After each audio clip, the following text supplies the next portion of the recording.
Mesdames et messieurs, bonsoir et bienvenue dans ce journal que nous ouvrons par le communiqué du Conseil des ministres. Le Conseil des ministres s'est réuni en session ordinaire ce jour dans sa salle de délibération au Palais de Koulouba et c'était sous la présidence du président de la République, Ibrahim Boubacar Keïta. Après examen des points inscrits à l'ordre du jour, le Conseil a adopté des projets de texte, entendu des communications et procédé à des nominations. Sur ce plateau, avec moi, Nyanya Aliou Traoré. Bonsoir Nyanya. Bonsoir Aoui Touré. Alors, avec vous donc, lecture du communiqué du Conseil des ministres. Merci. Bonsoir à tous. Au chapitre des mesures législatives, sur proposition du ministre des Affaires étrangères et de la coopération internationale, le Conseil des ministres a adopté un projet de loi autorisant la ratification de l'accord de financement numéro 20-00-00-421 signé à Rome le 17 janvier 2014 entre le gouvernement de la République du Mali et le Fonds international de développement agricole FIDA relatif au projet de formation professionnelle, insertion et appui à l'entrepreneuriat des jeunes ruraux. Dans le but de moderniser le secteur agricole et pour répondre aux demandes des jeunes, en cohérence avec le marché de l'emploi, le gouvernement de la République du Mali a signé avec le Fonds international de développement agricole, FIDA, un accord de financement comprenant un prêt d'un montant de 10 800 000 droits de tirage spéciaux, soit 8 milliards 39 millions de francs CFA environ, et un don du même montant. Le prêt accordé à des conditions favorables va contribuer avec le don au financement du projet de formation professionnelle, insertion et appui à l'entrepreneuriat des jeunes ruraux qui a pour objectif de faciliter l'accès des jeunes ruraux aux opportunités d'insertion et d'emploi attractifs et rentables dans l'agriculture et les activités économiques connexes. Le projet interviendra dans un premier temps dans les régions de Sikasso et de Koulikoro pour s'étendre à l'ensemble des régions du Mali. L'adoption du projet de loi autorisant la ratification de l'accord de prêt est un préalable à son entrée en vigueur. Au chapitre des mesures réglementaires sur le rapport du ministre de la fonction publique, le Conseil des ministres a adopté des projets de décrets relatifs à l'organisation, aux modalités de fonctionnement et au cadre organique de la Direction nationale de la fonction publique et du personnel. La Direction nationale de la fonction publique et du personnel a pour mission d'élaborer les éléments de politique nationale en matière d'administration, de gestion des ressources humaines de l'État et de veiller à la mise en œuvre de la dite politique. Un audit de la gestion de la fonction ressources humaines réalisé en 2005 a mis en évidence la non prise en compte de la dimension équité-genre dans notre système de gestion des ressources humaines, alors que notre pays s'est engagé à traduire le principe d'égalité dans les lois, politiques et programmes. Il est également apparu que la gestion des contractuels de l'État n'est pas assurée au niveau de la Direction nationale de la fonction publique et du personnel. Pour corriger cette situation, il est proposé par les présents projets de décret la modification du décret numéro 9-134 PRM du 27 mars 2009 fixant l'organisation et les modalités de fonctionnement de la Direction nationale de la fonction publique et du personnel et la modification du décret numéro 09-138 PRM du 27 mars 2009 déterminant son cadre organique. Ces modifications vont permettre de doter la Direction nationale de la fonction publique et du personnel de structures organisationnelles pérennes chargées de développer et de mettre en œuvre un programme d'accès à l'équité dans les emplois publics en faveur des femmes et des personnes handicapées et de prendre en charge l'administration du personnel contractuel. Elle ouvre également le cadre organique aux fonctionnaires du cadre de la gestion des ressources humaines. Au chapitre des mesures individuelles, le Conseil des ministres a procédé aux nominations suivantes. Au titre du ministère des Affaires étrangères et de la coopération internationale, inspecteur à l'inspection des services diplomatiques et consulaires, Alou Traoré, inspecteur des services économiques. Au titre du ministère de l'économie et des finances, chargé de mission, Madame Doukouré Dougoubarka Sila, inspecteur des services économiques. Barema Bokoum, économiste. Inspecteur en chef adjoint à l'inspection des finances. Madi Baba Djakité, inspecteur des services économiques. Inspecteur à l'inspection des finances. Kassari Moukoro, inspecteur des services économiques. Bakari Malé, inspecteur des finances. Amadou Diara, inspecteur des finances. Salia Djakité, inspecteur des finances.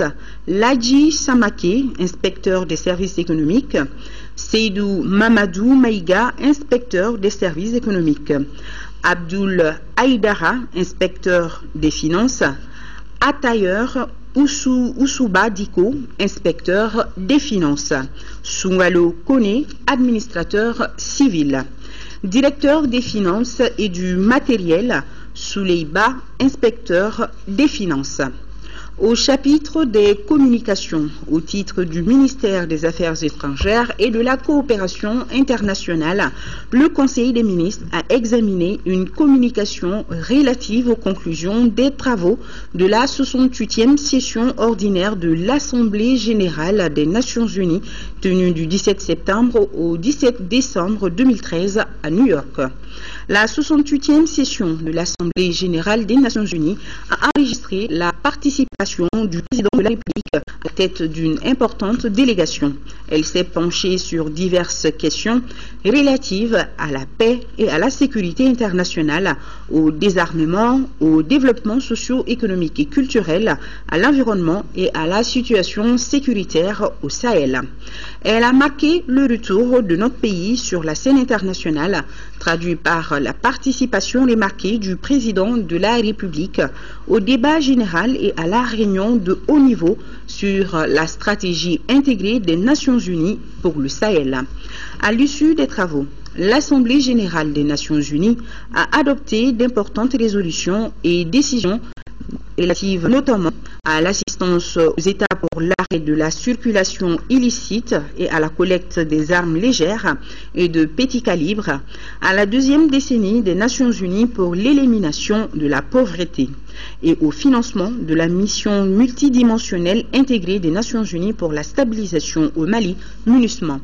Au titre du ministère du Plan et de la Prospective, le Conseil des ministres a examiné une communication relative aux conclusions de l'étude d'évaluation des besoins de formation des agents du système statistique national.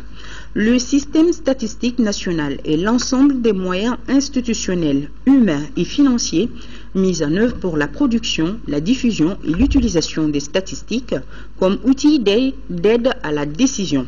Les revues annuelles du chemin directeur de la statistique et d'autres études spécifiques ont révélé une insuffisance des ressources humaines dans l'ensemble des structures qui composent le système statistique national, à savoir l'Institut national de la statistique, les cellules de planification et de statistique, les observatoires et certains services spécialisés tels que la Direction générale du budget, la Direction générale des impôts et la Direction générale de la douane.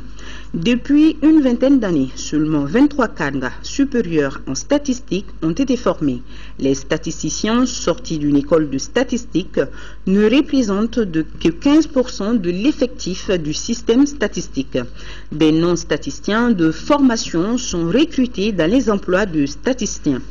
Pour trouver une solution définitive à ce problème récurrent de ressources humaines du système statistique national, une évaluation des besoins de formation a été réalisée en 2011 à la demande du gouvernement.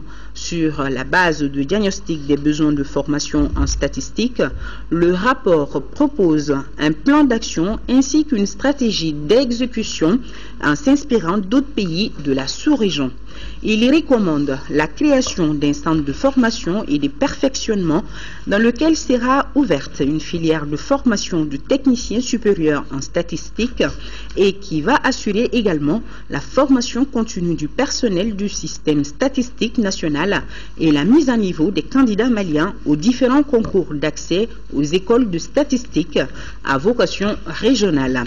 La création de ce centre, dont les textes seront soumis au gouvernement avant la fin de l'année, permettra à notre pays de renforcer les capacités en ressources humaines qualifiées des structures du système statistique et de disposer d'une structure pérenne de formation et de perfectionnement des agents. Voilà, oui, Touré, ce qu'on pouvait retenir de ce Conseil des ministres d'aujourd'hui. Merci Nyanya Aliou Traoré. Vous allez rester avec moi pour suivre le cours de ce journal. Après avoir donc présidé le Conseil des ministres, le président de la République s'est envolé pour Yamoussoukro, où il est déjà arrivé. Ibrahim Boubacar Keïta prendra part au sommet de la CEDEAO en compagnie d'autres chefs d'État de la CEDEAO. Le Mali et la Guinée-Bissau figureront au menu des discussions. Voilà le président de la République cet après-midi à son arrivée à Yamoussoukro. Yamoussoukro, c'est à 2 heures de route d'Abidjan en Côte d'Ivoire. Voilà, le président de la République saluant les membres du gouvernement ivoirien, des personnalités de la communauté malienne venues à son accueil. Des images qui nous ont été envoyées par nos envoyés spéciaux Amadou Sankaré et Adama Kamara. À l'Assemblée nationale, c'est la prestation de serment des membres de la Haute Cour de justice et c'était au cours d'une cérémonie solennelle en présence des présidents de la Cour constitutionnelle et de la Cour suprême. La Haute Cour de justice se compose de 18 membres dont, on le signale, aucune femme. Bourama Traoré était présent. On les appelle ici juges titulaires et juges suppléants, les membres de la Haute Cour de justice. Ils sont 18 au total, tous désignés par l'Assemblée nationale. Ces nouveaux membres de la Haute Cour de justice ont prêté serment ce jeudi. La cérémonie est solennelle, l'acte est historique et une première. Pour la présente cérémonie, nous allons donc nous référer à la loi numéro 97-001 du 13 janvier 1997. L'article 2 de la dite loi dispose: avant d'entrer en fonction, les juges titulaires et les juges suppléants prêtent devant l'Assemblée nationale le serment suivant. Je jure solennellement de bien et fidèlement remplir ma mission, de l'exercer en toute impartialité, dans le respect de la Constitution, de garder religieusement le secret des délibérations et des votes, de ne prendre aucune position publique, de ne donner aucune consultation à titre privé sur les questions relevant de la compétence de la Haute Cour de justice. Je le jure. Après la prestation des serments, le président de l'Assemblée nationale les a renvoyés à l'exercice de leurs fonctions. Pour Isiaka Sidibé, la tâche est loin d'être facile. Nous en prenons acte et vous renvoyons à l'exercice de vos fonctions. Nous vous souhaitons bonne chance et sommes convaincus que vous saurez assumer les lourdes charges qui vous attendent. C'est la première fois que la Haute Cour de justice fonctionne au Mali, 22 ans après l'adoption de la Constitution du 25 février 1992.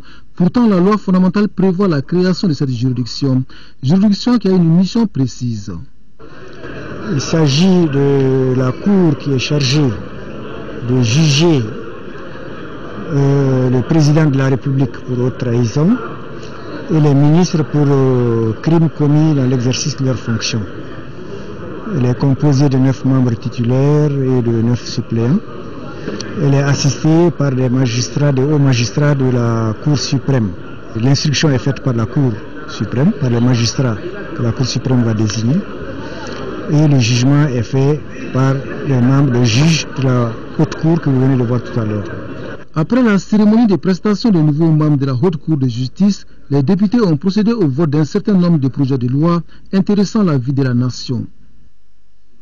Et la transition, elle est donc toute trouvée avec vous, Bourama Traoré, pour suivre justement cette séance plénière qui, vous venez de le dire, était là pour examiner le projet de loi relatif au financement de l'étude de faisabilité du tronçon Kidal-Timiaoun, et le projet a été adopté à l'unanimité.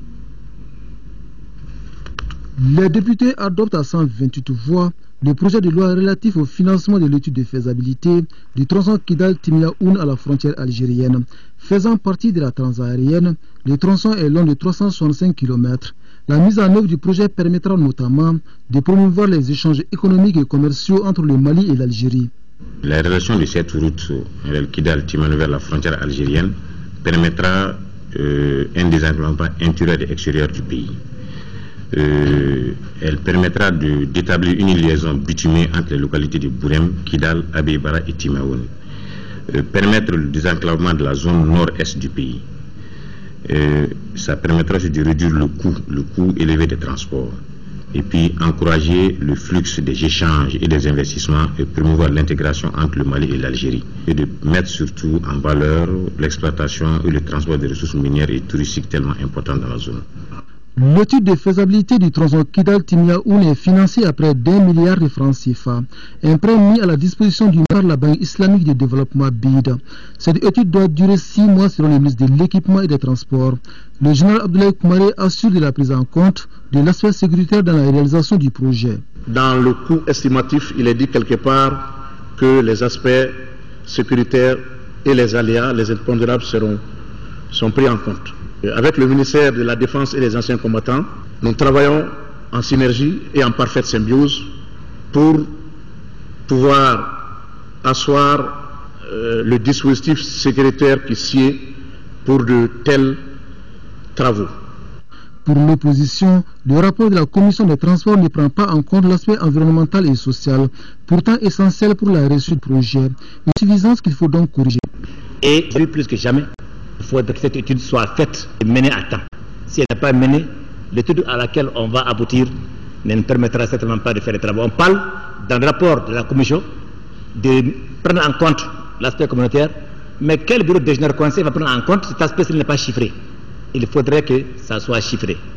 L'accord de financement de l'étude de faisabilité du tronçon Kidal-Timiaoun a été signé le 6 janvier 2014 à Bamako entre le gouvernement du Mali et la Banque islamique de développement. La fièvre Ebola, on en parle encore ce soir pour une mobilisation générale afin d'éviter son introduction et sa propagation au Mali. Les spécialistes en santé publique et les épidémiologistes ont organisé une conférence de presse pour un soutien national. À la date d'aujourd'hui, aucun cas n'a été signalé. Mariam Sagara a suivi ce point de presse. Le Mali, pour l'instant, ne connaît aucun cas de la fièvre mortelle d'Ebola, rassurent les spécialistes. Très proche de la zone épidémique qu'est la Guinée, le ministère de la Santé au Mali s'engage à faire face à un quelconque foyer de l'épidémie. Pour ce faire, les experts demandent la participation de toutes les populations au respect strict des consignes et règles données pour éviter cette grave maladie. La prévention individuelle consiste à observer les mesures d'hygiène et d'assainissement lorsqu'il y a un cas. Il s'agit d'éviter la manipulation des animaux qui sont morts par la maladie, sauf souris, chimpanzés, singes ou les porcs. Il s'agit d'éviter le contact homme-corps des malades qui sont décédés par la maladie. Parce que la contamination se fait de deux manières, à travers le contact avec les animaux ou la contamination interhumaine. Il s'agit pas de paniquer. La maladie, certes, existe en République de Guinée, mais pour l'instant, aucun cas n'a été enregistré au Mali. Le Mali prendra toutes les dispositions possibles pour ne pas enregistrer de cas du redoutable virus, a fait savoir le docteur Kone. Le règlement sanitaire international n'autorise pas la fermeture des frontières. Donc, la solution la plus simple consiste à éviter le déplacement vers les zones infectées. En l'occurrence, la Guinée pour l'instant, qui fait frontière avec le Mali. C'est-à-dire ne pas se déplacer si ce n'est pas indispensable. L'Organisation mondiale de la santé aide le Mali et les autres pays concernés pour circonscrire l'avancée de cette maladie. L'OMS fournit une assistance technique aux besoins et soutient le corps sanitaire sur le terrain. Toutes les frontières sont sous contrôle médical jusqu'à nouvel ordre. À l'invitation du ministre des Affaires étrangères et de la coopération internationale, le ministre allemand de la coopération économique et du développement effectue à partir d'aujourd'hui et cela jusqu'à demain une visite d'amitié et de travail dans notre pays. Et durant son séjour, il sera reçu par le Premier ministre, chef du gouvernement Oumar Tatam Li, et se rendra à Koulikoro pour visiter l'Institut polytechnique rural de formation et de recherche appliquée IPR Isra et la commune de Tchefala. Le ministre des Maliens de l'extérieur, Dr Abdrahmane Silla, séjournera, il est déjà parti puisqu'on nous dit séjournera, hier c'était le 26, et cela jusqu'au 8 avril dans 3 pays de l'Afrique de l'Est à la rencontre de nos compatriotes et des autorités des pays d'accueil. Il s'agit de la Tanzanie, du Kenya et du Mozambique. Cette visite fait suite à celle effectuée en février dernier dans d'autres pays d'Afrique centrale. Les rideaux sont tombés ce matin sur les travaux de la concertation régionale sur la situation alimentaire et nutritionnelle en Afrique de l'Ouest et du Centre. Une fin de travaux marquée par un point de presse suivi par Nando Dambélé. Au terme de cette concertation régionale, l'espace CELS-CEDEAO dispose désormais d'une situation alimentaire et nutritionnelle actualisée assortie de recommandations fort utiles aux autorités nationales, régionales et aux partenaires au développement. Les résultats sortis de cette rencontre-là aujourd'hui sont les résultats définitifs de la campagne. Il n'y en a pas d'autres. C'est ça, les résultats que les pays vont défendre. C'est ça les résultats que la région va défendre. C'est ça aussi que les résultats que nous portons à l'intention de nos partenaires techniques et financiers. Ainsi, cette rencontre annuelle constitue pour les pays un instrument de dialogue dans la prise en charge des populations en face d'un risque d'insécurité ou par l'atténuation d'une éventuelle crise alimentaire. C'est pourquoi, à travers cette concertation, l'approfondissement des performances particulières des résultats de la campagne agro-pastorale et de l'analyse du cadre harmonisé s'impose du fait de la qualité et de leur adéquation comme instrument de prévention et de réponse à l'insécurité alimentaire. D'une manière générale, la production céréalière au Sahel et en Afrique de l'Ouest pour la campagne agricole 2013-2014 a enregistré une hausse de 11% pour 57 18 000 tonnes, excepté le mil qui a enregistré une baisse de 20%. Les tubercules enregistrent, eux, 16 à 23% de hausse. Toutefois, 5 à 8 millions de personnes courent des risques d'insécurité alimentaire. Lancement des journées de concertation des acteurs de l'eau et de l'assainissement. Cette rencontre annuelle fera le point sur les progrès et difficultés enregistrées par la structure et projets intervenant dans le secteur eau et assainissement. Ramata Konate. La concertation annuelle des acteurs de l'eau et de l'assainissement vise plusieurs objectifs. Évaluer la performance du secteur eau et assainissement pour l'année 2013, examiner le programme d'activité 2014 et le CDMT 2015-2017. Il s'agit là de l'élaboration du cadre de dépenses à moyen terme couvrant les 3 prochaines années. En attendant, des défis restent à relever. Aujourd'hui, on voit que 36% n'ont pas accès à une source d'eau améliorée. Nous voyons aussi que 68% de la population n'ont pas accès à une installation sanitaire améliorée et que 14% de la population, c'est-à-dire 2,2 millions de personnes, font toujours recours à la défécation à l'air libre. Quant aux difficultés, elles ont pour nom le faible niveau de financement et de coordination des activités et une insuffisance dans le système de suivi et évaluation. Pour résoudre tous ces problèmes, des propositions devront être faites à l'issue de cette rencontre. Ce rendez-vous de 2 jours regroupe, outre les partenaires, les représentants des structures et projets concernés par le secteur eau et assainissement. Le ministre de la Réconciliation nationale et du Développement des régions Nord était hier après-midi face au Conseil national des jeunes. À travers cette conférence, les jeunes voulaient être mieux informés sur la commission Vérité, Justice, Réconciliation afin d'apporter leur contribution à la réussite de la réconciliation nationale. Abdrahman Meiga. Cette conférence est une occasion voulue par le Conseil national des jeunes du Mali pour en savoir plus sur la commission Vérité, Justice, Réconciliation. Pour ce faire, les jeunes ne pouvaient avoir mieux que le ministre de la Réconciliation nationale et du Développement des régions Nord. Au cours de leur rencontre, un certain nombre de sujets ont été abordés, notamment la réconciliation nationale, la paix, le processus démocratique et le rôle de la jeunesse dans la réconciliation et la reconstruction du pays. Le Mali a besoin d'une jeunesse éduquée, d'une jeunesse consciente, d'une jeunesse déterminée à changer la situation du Mali. Malgré ce rôle, le ministre Diarra pense aujourd'hui que la jeunesse malienne a encore besoin d'être formée pour répondre avec efficacité aux enjeux de la réconciliation nationale. La jeunesse doit tout faire pour s'éduquer par elle-même d'abord. Il faut lire, apprendre, consacrer votre temps à vous former. C'est lorsque vous êtes formé que vous avez acquis la science, que vous pourrez jouer le rôle capital que vous devez jouer dans le pays. Après avoir remercié le ministre Chokmar Diarra pour ses initiatives en faveur de la jeunesse, le président du Conseil national des jeunes a invité ses camarades à faire de cette réconciliation une affaire personnelle.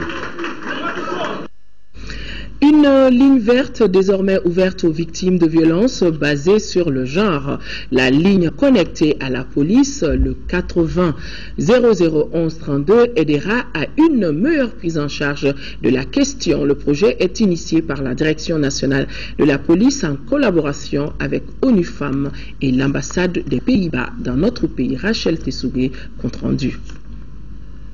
La ligne verte. Un numéro gratuit, le 80 00 11 32, est désormais disponible au Mali. Cette ligne verte permettra aux victimes de violences basées sur le genre de trouver non seulement une oreille attentive, mais aussi l'espoir d'une justice. Entre 2010 et 2012, près de 576 cas de violences faites aux femmes ont été signalés. La ligne verte. Elle est installée au sein du centre de commandement de la Direction générale de la police nationale, dont le fonctionnement est permanent 7 jours sur 7, 24 heures sur 24. Elle est dédiée au cas de violences sexuelles et violences basées sur le genre. Le système d'exploitation de ces lignes vertes nécessite l'utilisation en temps plein de 16 fonctionnaires de police par jour. Sensibiliser les populations sur l'existence et la gratuité de la ligne verte 80 00 11 32. Cette ligne verte est le fruit du partenariat entre ONU Femmes Mali et la Direction générale de la police nationale. Je crois que c'est un instrument vraiment qui va nous permettre de nous aider dans notre travail dans le cadre de la prise en charge des victimes des VBG, des violences surtout basées sur le genre dans notre pays. L'installation de la ligne verte cadre avec les objectifs du gouvernement dans la lutte contre la criminalité. Les violences basées sur le genre constituent des atteintes graves à l'intégrité physique et morale de leurs victimes, contre lesquelles il faut lutter sans merci. Le numéro vert, le 80 00 11 32, est pour l'instant accessible à partir seulement des appels Malitel fixes et mobiles. Les autres opérateurs de téléphonie suivront très bientôt. Les enjeux du management imposent aujourd'hui de nouvelles visions pour atteindre une performance. C'était l'exercice auquel s'est attelé le Conseil Ingénierie Recherche Appliquée CIRA. Les bonnes pratiques managériales dans le secteur privé au Mali, c'est le thème autour duquel la rencontre a été focalisée. Alpha Meika. Le management est l'ensemble des techniques d'organisation et de gestion d'une entreprise. Les bonnes pratiques sont les méthodes pour organiser, diriger et gérer une entreprise dans le but d'atteindre une performance. C'est fait dans le prolongement de notre revue annuelle de direction et dans le cadre du système de management de la qualité. Donc on a apporté une innovation à cette revue annuelle de direction. Pour nous, l'objectif visé, c'est pour améliorer les façons de faire en entreprise privée d'où, j'allais dire, d'augmenter nos capacités en matière de management, faire en sorte que la satisfaction des clients soit au cœur de la gestion de l'entreprise. La statistique, sa fonction en entreprise d'une part, la planification stratégique intégrée et gestion des risques dans le privé d'autre part, ce sont là deux thèmes sur lesquels les uns et les autres ont été outillés. CIRA essaie à cibler la statistique comme outil majeur, voire incontournable dans le processus de prise de décision. Ne disons pas que les nombres gouvernent le monde. Je puis d'ores et déjà vous assurer que le soutien de mon département ministériel ne fera pas défaut s'il est sollicité pour accompagner toute initiative allant dans ce sens. CIRA est une firme de génie conseil qui fait des prestations dans le domaine des infrastructures de transport, dans le domaine des infrastructures hydrauliques. Elle travaille aujourd'hui dans 20 pays. Échangeurs multiples est une réalisation de CIRA dans sa conception, dans ses plans d'exécution et dans le contrôle de sa réalisation. Les enjeux du management imposent aujourd'hui de nouvelles visions et surtout faire face à la concurrence. Fait hier de la visite d'affaires de la forte délégation du port autonome de Cotonou à Bamako pendant 48 heures, la délégation conduite par le directeur général du port autonome de Cotonou, après les séances de travail avec le Conseil malien des chargeurs, des transporteurs routiers, des opérateurs économiques, hier donc c'était au tour du groupe Tuguna Industrie de recevoir la délégation. Une conférence de presse et un dîner débat ont sanctionné la mission à Bamako. Mission suivie par Mohamed Ould Mamouni. C'est dans une atmosphère conviviale qu'une délégation du port autonome de Cotonou et les responsables du groupe Tuguna Industrie ont parlé d'affaires. La mission béninoise a exposé les opportunités qu'offre désormais le port autonome de Cotonou et aussi les différentes réformes enregistrées par la communauté portière. Séduit par les différentes propositions, le groupe Tuguna Industrie entend saisir cette occasion.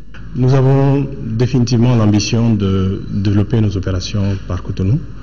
Nous avons un flux de marchandises qui arrivent, qui sont destinés pour des sites qui sont plus favorables via le port de Cotonou. Ça, c'est à l'import.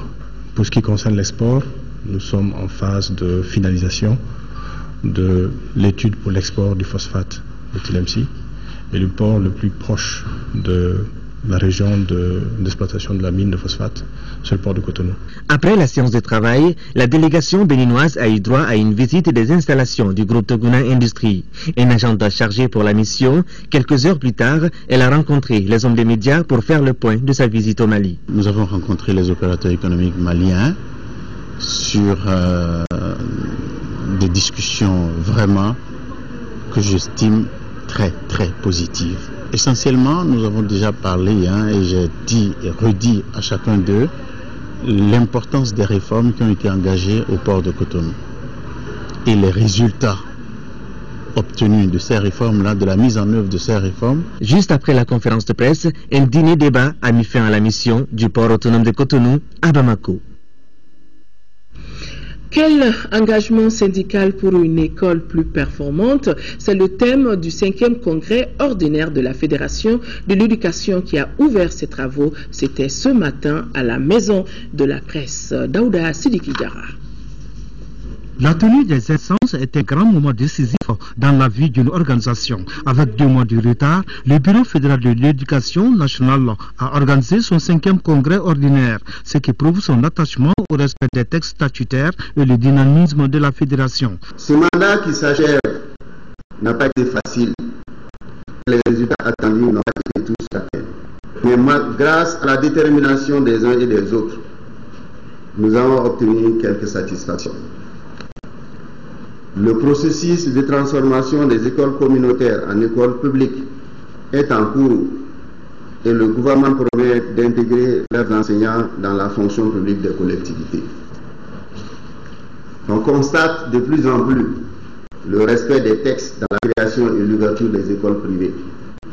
Les orientations dans les écoles privées obéissent de plus en plus à des critères établis par le département chargé de l'éducation. Ce congrès va sans nul doute contribuer à une meilleure connaissance et compréhension de la situation que vit l'école malienne. Il devra permettre de situer la responsabilité des différents acteurs. En somme, il s'agira de faire l'état des lieux de notre système éducatif. Nous partageons sincèrement, disons, ce bilan et aussi les perspectives que vous projetez pour votre nouveau bureau. Une école performante est tout d'abord une école apaisée, dira le secrétaire général du ministère de l'Éducation nationale. C'est un souci qui n'est pas nouveau, puisque vous vous rappelez que dans les années 2005-2006, les partenaires de l'éducation et le gouvernement ont signé un accord de partenariat pour une école apaisée et performante. Vous remettez donc sur la table cette question de contribution de tous les acteurs pour rendre notre école performante. Au cours de ce congrès, un nouveau bureau de la Fédération de l'éducation nationale sera mis en place. Un représentant du FCinter venu du Burkina Faso participe à ce congrès, ce qui est un bel exemple de coopération entre syndicats de deux pays voisins. La semaine de Tombouctou pour la paix et la réconciliation nationale est prévue du 30 mars prochain au 4 avril. En prélude à l'événement, les assises locales se tiennent simultanément à Diré, Gundam, Niafonke et Rarousse. Au niveau du cercle de Tombouctou, les représentants de l'État, ceux des collectivités et la société civile, aussi bien la MINUSMA, planchent déjà sur la gouvernance locale, la réconciliation et le développement accéléré des régions du Nord. Tombouctou, nous retrouvons Adama Djimdi. Les administrateurs, élus locaux, les femmes, les chefs de quartier de fraction se sont tous donné rendez-vous au niveau local. Objectif, baliser le terrain pour la tenue de la semaine de Tombouctou pour la paix et la réconciliation nationale, prévue du 30 mars au 4 avril 2014. Ce forum est l'ultime occasion pour donner la parole aux représentants légitimes des différentes composantes sociales du cercle. Il s'agit d'instaurer un dialogue local en vue de recueillir les différentes propositions relatives à la déclinaison d'une politique de réconciliation nationale visant à ressouder le tissu social, à renforcer la cohésion nationale et à promouvoir le vivre ensemble. Ces assises rentrent dans le cadre de ce vaste programme élargi du gouvernement qui voulait réconcilier aujourd'hui tous les enfants du Mali. Et là où nous sommes aujourd'hui, c'est réconcilier les enfants du cercle de Tombouctou. Pour certains, la réconciliation passe forcément par l'implication de toutes les parties prenantes. Il faut essayer de voir toucher tous les chefs de fraction et de villages et de nomades pour les concilier. Il ne faut pas écarter dans les négociations, dans les conciliations. Parce que chaque fois, nous, on voit que quand il y a la rébellion, l'État n'est pas le même, si ce n'est pas avec les groupes armés seulement. Donc ça, ce n'est pas une solution. On a vécu ça plusieurs fois, donc maintenant, vraiment, c'est qu'on cherche que l'État nous voit un armée républicaine fort, équiper le terrain pour voir le paix. Après ça, on peut se consulter, on peut négocier, on peut faire tout. Ces assises, concomitamment organisées dans les cercles de Diré, Niafonke, Rarousse et Gundam, se tiennent en présence des représentants du ministère de la Réconciliation nationale et du développement des régions du Nord. En 5e région, plus de 30 millions de francs CFA, c'est le coût de réalisation de l'unité de transformation de l'échalote du village de Dandoli. C'est dans le cercle de Banyagara par l'ONG Yaktou et ses partenaires. Cette unité contribuera à la lutte contre la pauvreté et la réduction surtout du taux d'exode des jeunes de 10%. Mahamar Ibrahim Touré. L'unité de transformation de l'échalote de Dandoli, inaugurée, a été construite, équipée pour un coût global de 31 913 231 francs CFA répartis entre l'ONG Yaktou, les ressources de Dandoli en Côte d'Ivoire, les populations du village et les partenaires. L'infrastructure comprend un magasin de conservation, un espace de séchage et un atelier de transformation. Le projet a eu pour but de contribuer à la réduction du taux d'exode et de migration des jeunes par la valorisation de la filière échalote dans les secteurs de Dandoli. Mais ce qui est important pour nous, c'est que le comité de gestion et le comité de surveillance veillent au grain pour la pérennisation du projet. Fruit de la coopération Union européenne, elle répond aux besoins de développement durable des femmes bénéficiaires et contribuera à réduire les souffrances de la population de Dandoli. L'unité de transformation d'échalotes valorise l'échalote du pays d'Ogo.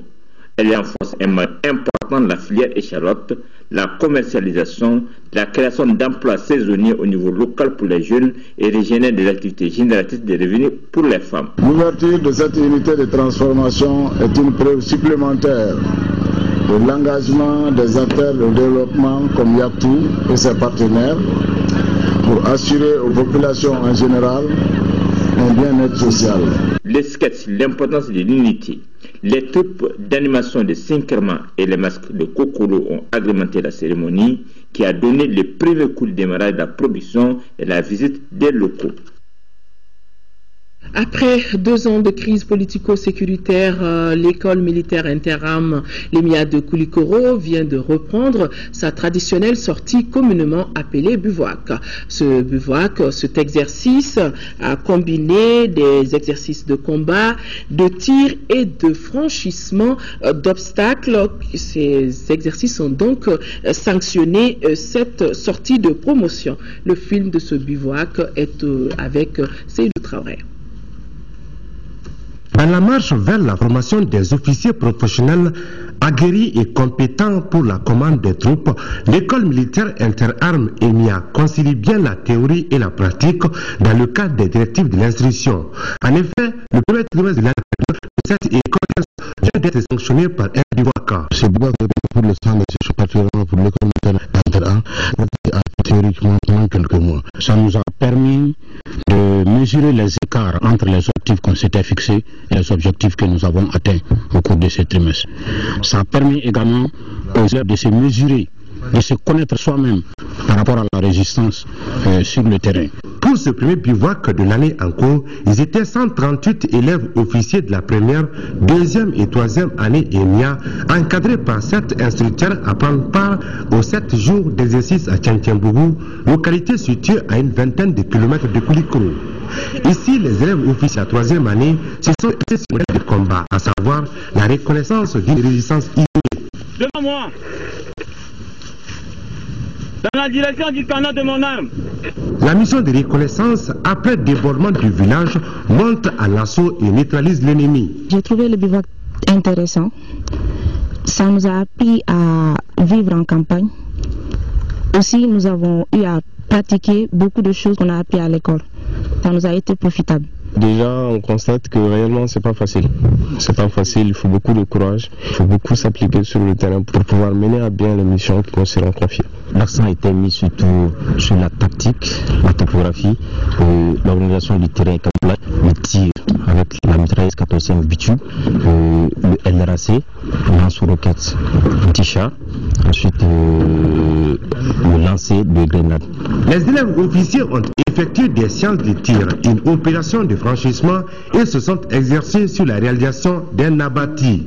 La direction des écoles militaires et celle du centre d'instruction Bouakar Sarassi se sont réjouis de la qualité de l'apprentissage, de la discipline et du respect des normes de l'instruction.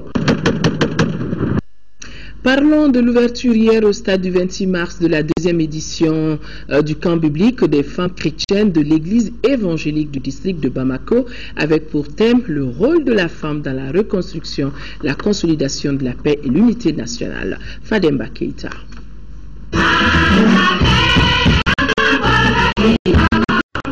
Il implore le Jésus pour que cette 10e édition du camp biblique des femmes de l'église chrétienne évangélique réponde aux aspirations souhaitées. Ainsi, compte tenu de la situation qui prévaut, ces femmes chrétiennes ambitionnent de centrer leur semaine de prière sur le rôle de chacune d'elles dans la stabilité du pays à travers la réconciliation, la consolidation de la paix et de l'unité nationale. La Bible dit, la femme sage et la femme frustrée. Le rôle de la femme chrétienne dans l'éducation des enfants seront aussi abordés. Une rencontre qui se tient tous les ans pour rassembler les femmes, les enseigner, pour édifier certaines, pour qu'elles puissent prendre la place qu'elle a leur dans leur foyer. Pour les représentants du ministère des Affaires religieuses et du culte et du Haut Conseil islamique, le camp biblique affermit non seulement les chrétiennes, mais aussi les formes afin d'être des artisans de la paix. Il faut que chacune de vous soit un apôtre, un bon apôtre, afin que votre Église devienne toujours plus nombreuse et plus forte, et pour qu'elle répande le plus du bien possible. Cette édition coïncide avec le 10e anniversaire du camp biblique des femmes de l'Église chrétienne évangélique du district de Bamako. Elle s'inscrit dans le cadre du combat pour l'épanouissement des femmes, condition incontournable pour l'émergence de la nation. Le PC Maliba vole au secours de la population civile de Gao. Il vient d'équiper l'église catholique pour assurer de bonnes conditions de prière. Ce geste s'inscrit dans le cadre de l'élan de solidarité de nos forces armées envers la population civile. Boubacar Bablé Touré, depuis Gao. L'église catholique de Gao a connu d'importants dégâts matériels lors des événements douloureux qu'a connu le Mali. Elle a été vidée de tout son contenu par les Asiens. C'est pour contribuer à sa réhabilitation que le PC Maliba de Gao a tant banc à la paroisse pour permettre aux fidèles chrétiens d'accomplir leur prière. Merci pour ce geste aussi grandiose pour nous. Parce qu'à la date du communauté de Gao a vraiment besoin de ces bancs pour les cultes dominicales. Avec un effectif de 10, après 2 mois d'activité, nous avons atteint les 80 fidèles.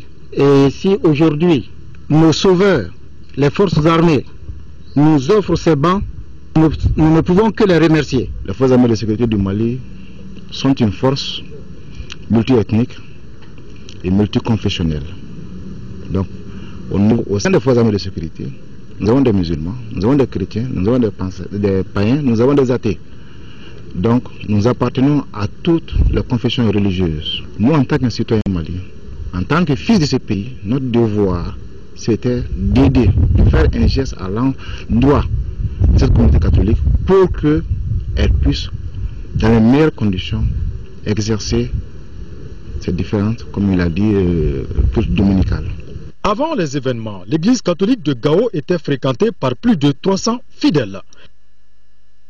Restons dans la religion avec ce communiqué du président du Haut Conseil islamique du Mali qui invite la communauté musulmane du district à une grande cérémonie de lecture du Saint-Coran suivie de bénédiction demain, vendredi 28 mars à partir de 15 h à la grande mosquée de Bamako. Et cette prière a pour but de prier Allah le Tout-Puissant pour la préservation des biens de nos opérateurs économiques éprouvés dans leurs activités par des incendies qui deviennent cycliques. Par ailleurs, le président du Haut Conseil islamique demande aux imams religieux et à chaque fidèle musulman dans les mosquées, Zawiya et Maïs pour qu'ils préservent le Mali et lui accorder quiétude. Le nouveau chef coutumier des Diawara s'appelle Bondje Diawara. Il a 107 ans. Il est originaire de Ouarou. C'est dans la commune rurale de Dao, cercle de Nara. Il a été intronisé le dernier. Récit de Ouarou et marquant Djakit. Bondje Diawara a été intronisé devant une foule enthousiaste. Selon les membres de l'association Diawaran Kafo, organisatrice de l'événement, cette intronisation vise à créer l'entente, la solidarité et la cohésion entre tous les Diawara. Le plus important, c'est que chaque fois qu'un chef Diawara est installé, d'abord on vient l'installer dans son village, quelle que soit la distance. On le fait installer devant les témoins privilégiés des Diawara, qui sont les Galédou, les Kamsoko, les Sako, les griots attitrés, qui sont les Dramé Roga, les Koïta Walimananke, les Tunkara, qui sont des griots aussi. Ce sont les témoins privilégiés d'un Diawara à son investiture. Pour la population de la localité, l'initiative est salutaire. Non seulement c'est une soirée traditionnelle,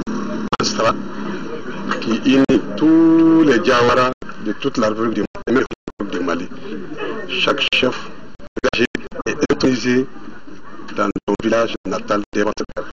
Le représentant du président de la République à la cérémonie a souligné le rôle positif que peut jouer un chef coutumier pour consolider la paix et l'entente. Ma présence à cette cérémonie d'aujourd'hui est un accompagnement que Ibrahim Boubacar Keïta a voulu magnifier au niveau de la population et de la Diawara. Bondje Diawara est le 4e chef coutumier de Diawara 2006 en maintenant. Ses principales missions sont représentées la solidarité, la médiation et la région.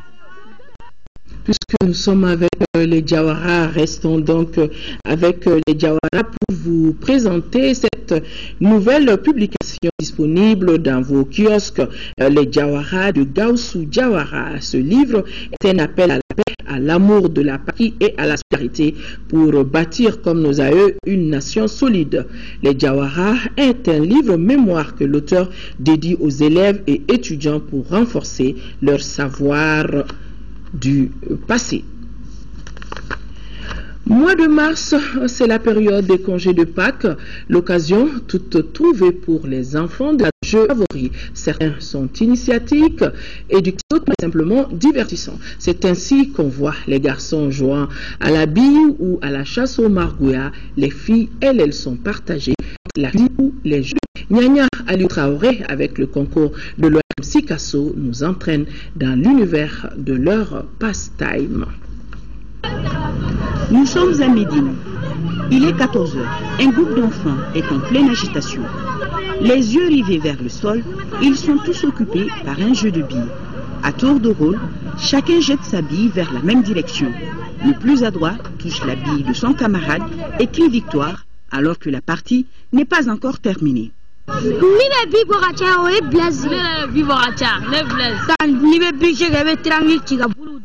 jouer aux billes, nous traçons un triangle et nous déplaçons la bille. Quand tu perds, tout le monde joue avant toi. Le jeu de billes est exclusivement un jeu de garçons, une pratique très populaire et rassembleur. Ce jeu demande en fait la présence de 5 joueurs, voire plus. Tout comme le jeu des billes, la chasse au margouya est aussi une partie de plaisir pour les jeunes garçons. Nous avons suivi un groupe de garçons en plein centre-ville, non loin de l'hôpital Gabriel Touré.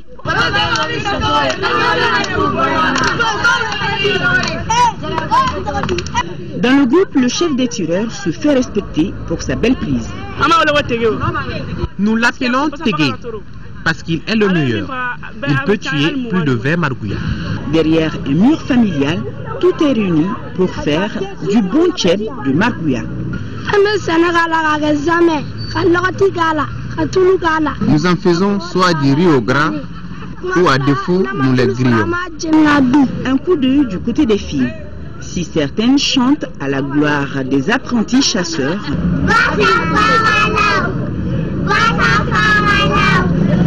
d'autres, les plus petites, sont occupées à faire la maman. Présentation des poupées, s'il vous plaît. Sous l'œil vigilant de la grammaire maternelle, la sœur Diallo respecte ce rituel tous les matins. Elles sont là tout le temps, collées à mon pain. Elles me fatiguent tellement que je les chasse. Je joue avec ma poupée à différents jeux. Bon, comme on a assez parlé des tout petits, maintenant à vous mes chers adultes. Dites-nous, quel était votre jeu préféré quand vous étiez môme? Notre jeu préféré c'était la chasse aux margouillas, aux oiseaux avec les lance-pierres. Ça nous permettait de savoir ou même de s'entraîner à la course. Moi, à mon jeune âge, le jeu le plus fréquent, le plus pratiqué, c'était le football.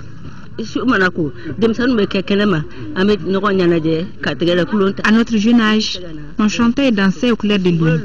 Le mois de carême était également une période propice pour les chants et danses. Nous sommes à mesure d'affirmer que certains tout petits continuent de perpétuer les jeux traditionnels ayant marqué votre enfance, notre enfance. Cependant, force est de reconnaître que les choses évoluent avec une vitesse de lumière dans nos sociétés d'aujourd'hui. Ceci au profit des nouveaux jeux qui isolent complètement l'enfant.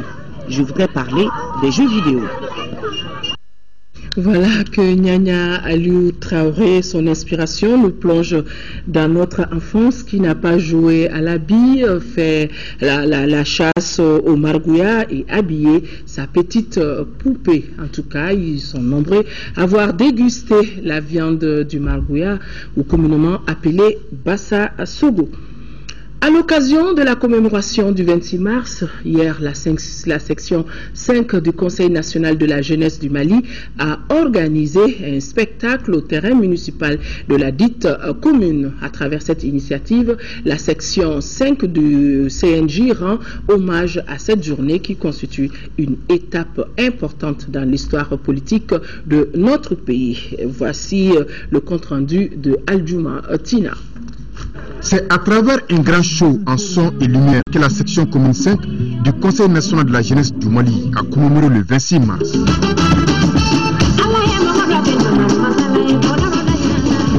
Organisé en collaboration avec la mairie du district 5, l'anniversaire du 26 mars n'est pas un jour ordinaire, mais un jour très important dans l'histoire politique du Mali. Ceux qui sont morts le 26 mars 1991, il y a exactement 23 ans, c'était pour mettre fin à un régime ou en tout cas à un système de gouvernance qui à l'époque était réprouvé et faire en sorte qu'il y ait un mieux-être pour l'ensemble des Maliens dans un cadre démocratique. L'avènement de la démocratie a été acquis avec courage et bravoure par le peuple qui a sacrifié ça au profit. Quoi de plus normal de rendre un vibrant hommage aux martyrs. Et nous avons décidé à notre manière de commémorer le 26 mars pour rendre hommage à ces martyrs qui ont sacrifié leur vie pour qu'aujourd'hui les pays soient un pays démocratique. Au-delà de l'aspect hommage et des souvenirs, les artistes de la commune 5 ont fait vibrer le public à travers des prestations riches et variées. Voilà, c'est donc tout pour ce journal. Merci de l'avoir suivi. Demain, 10h, 13h, Kadiatou.